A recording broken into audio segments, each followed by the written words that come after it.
दीदियों से नमस्ते। हमारे यूट्यूब चैनल पे आप लोगों का स्वागत है। एक छोटा सा प्यारा सा गीत सुनाने चल रही हैं और गीत अच्छी लगे तो लाइक सब्सक्राइब करिए, कमेंट में बताइए कि गीत कैसे लगे। बहुत प्यारा सा अपने महेश्वर शिव गुरु के गीत सुनाने चल रही हूँ, जो कि हम दोनों सहेली और एक सहेली और सब तीनों सहेली हम लोग शिव चर्चा में जुड़े हैं। शिव गुरु को बहुत प्यारा भक्ति गीत सुनाने, कजरी गीत सुनाने चल रही हूँ। और गीत अच्छे लगे तो लाइक सब्सक्राइब करिए, कमेंट में बताइए गीत कैसे लगी। आइए सुनाने चल रहे हैं। चलो। लगे सावन मनवा पागल भैले हो, जाबै देव घर नगरिया। लगत सावन मनवा पागल भैले हो, जाबै देव घर नगरिया। ससुर जी से कहबै, ससुर जी से कहबै, ससुर जी से कहबै, ससुर जी से कहबै।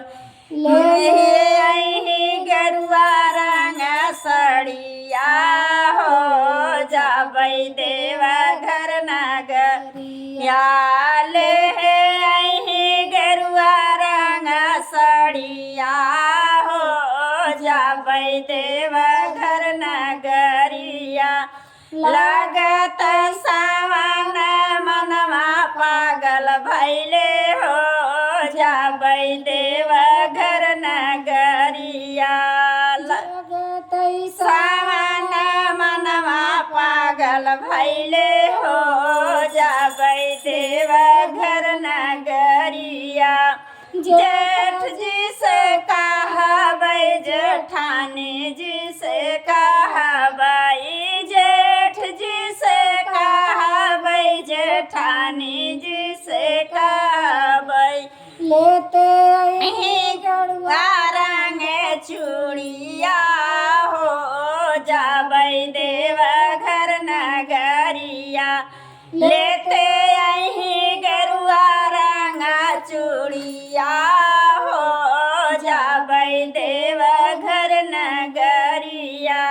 लगत सावन मनवा पागल भैले हो, जाबै देव घर नगरिया। लगत सावन मनवा पागल भैले हो, जाबै देव घर नगरिया। देव